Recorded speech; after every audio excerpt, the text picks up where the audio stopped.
आणखी एक महत्त्वाची बातमी। ओबीसी समाजाचा प्रतिसाद पाहून लक्ष्मण हाके यांना अश्रू अनावर झालेत। उपोषण स्थळी जिल्हाधिकाऱ्यांनी हाकेंची भेट घेत विचारपूस केली। हाकेंच्या आमरण उपोषणाचा आजचा 8वा दिवस आहे। त्यांच्याशी संवाद साधलेला आहे आमचे प्रतिनिधी अक्षय शिंदे यांनी। राज्यभरातून जे ओबीसी बांधव आहेत तुमच्या भेटीसाठी तुम्हाला पाठिंबा देण्यासाठी येत आहे।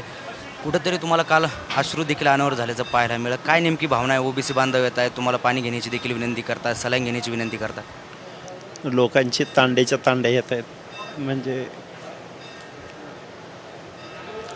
बंजारा समाज आहे, वंजारी आहे किंवा एक ऊसतोड कामगारांची मुकादमांची सगळे शिष्टमंडळ आलं होतं। कारण मी स्वतः ऊस तोडला आहे। म्हणजे माझे वडील, मी लेक्चरर झालो होतो फर्ग्युसनला, तरी माझे वडील ऊसतोडीला गेले होते। आणि ते ज्यावेळी त्या ऊस मालकाबरोबर बोलायचे, तुमचा मुलगा काय करतो, ते म्हणले आमचा मुलगा प्रोफेसर आहे। तर त्या शेतीच्या मालकाला विश्वास बसला नाही की मुलगा प्रोफेसर आणि आईवडील ऊस कसे काय तोडतात। त्यावेळी त्या मालकाने मला कॉल केला होता की असं असं ही फॅक्ट आहे। आणि ती माणसं इथं आल्यानंतर त्यांचे चेहरे बघितल्यानंतर थोडीशी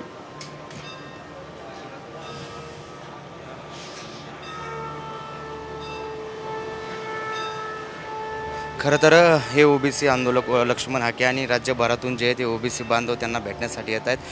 कुठेतरी त्यांच्याकडं पाहून त्यांना अश्रू देखील अनावर होताना आपल्याला पाहायला मिळत आहे। अक्षय शिंदे, साम टीव्ही न्यूज, जालना।